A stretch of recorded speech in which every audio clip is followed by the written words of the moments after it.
This is going to be a very targeted video, so I'll tell you up front what it's about in case you don't want to watch it. We're going to talk about improvising a little bit in the kitchen with when you don't have the right ingredients.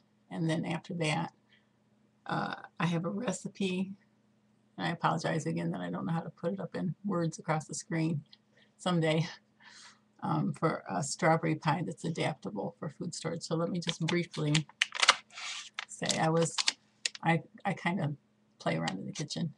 I had one of these mixes the other day for, sorry, I'm moving it the wrong way, for strawberry muffins, and all it calls for is milk in it, half a cup of milk. And I don't use these mixes very often because I figured out that I like the taste of the homemade muffins better. But because I didn't have milk, I knew I could use water and it would come out fine. Not wonderful, but fine. And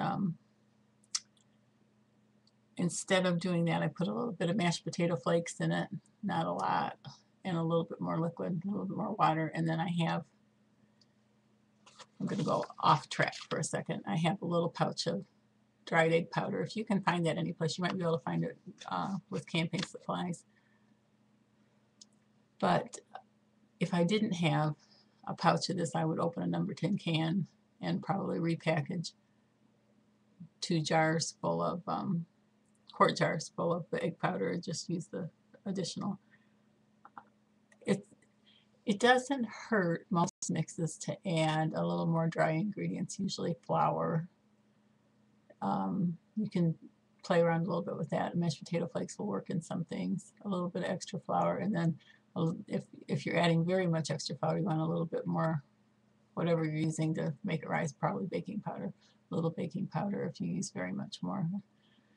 And a little more liquid in it generally will come out fine. And if the guys come in the door while I'm doing this, I'll put the strawberry recipe on another video. Or strawberry pie recipe. Let me go through the ingredients real quickly. It calls for 1.5 cups of water. Having said that, I use 2 to 2 1/4 cups of water because I don't like a real firm set. I like it to be a little bit more softer. 3/4 cup of sugar, 2 tablespoons of cornstarch, and 1 3-ounce package of Jell-O. Doesn't have to be the name brand stuff. The stuff that's 29 or 39 cents is just fine. And I've doubled and tripled this recipe, and it works just wonderfully. If you don't have, and then fresh strawberries, however many you want to put in your pie, or fewer many you want to put in your pie, fresh strawberries.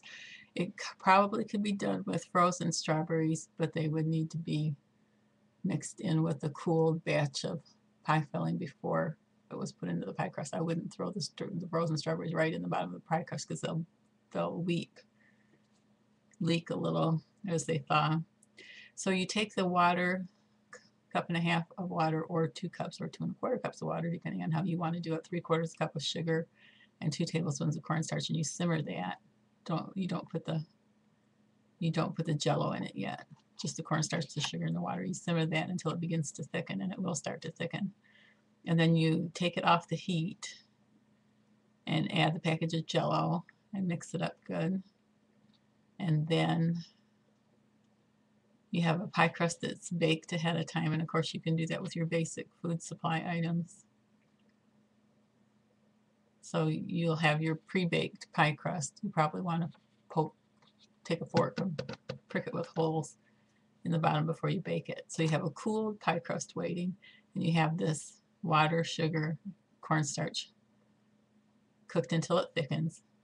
You add take it off the heat, add the strawberry Jell-O, stir it in good, and then pour it over the fresh strawberries. Now, the reason I say I think it's adaptable for food storage is I'm relatively certain that you could use the dehydrated, sliced, and probably whole, but the sliced ones would be nice to have, berries mixed into the cooled mixture. Once the Jell-O is in it and you allow it to cool a little while, then you could probably gently mix in the sliced dehydrated strawberries and let it set in the refrigerator, and that would probably work fine. I don't think you'd have any problem with that.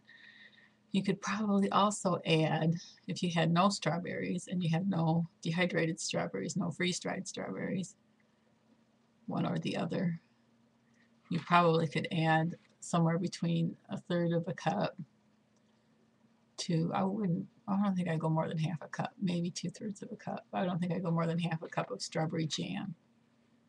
You could probably mix that in while the mixture is still warm before it cools. But if you have the berries, just take that, let the mixture cool a little, because you don't want to cook the berries. Pile your berries up in your shell the way you want them. Take your cooked shell, put the cleaned fresh berries, either sliced or whole, whichever you want, if you have fresh berries, and lay them in the shell. And when the filling is not hot anymore, then you pour the filling over the berries and refrigerate it until it sets. And it is a magnificent pie. You can substitute part of the water with other ingredients if you want to jazz it up. I have tried that with a couple of things. You could use lemonade. I think that would work. I'm pretty sure the lemonade would work. You could use 7-Up. You could use strawberry pop for part of it. You could use, I'm trying to think what else. You could experiment. But it's such a magnificent pie.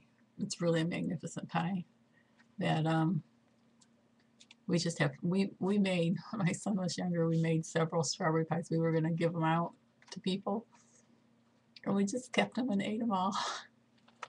He would probably kill me for saying that. I hope he doesn't listen to this video. So anyways, it's a fantastic recipe. I don't want to waste your time here. That was a long enough video. And I think that's all for this one. Thanks. It's a good pie, really good pie. Bye. Have the pie.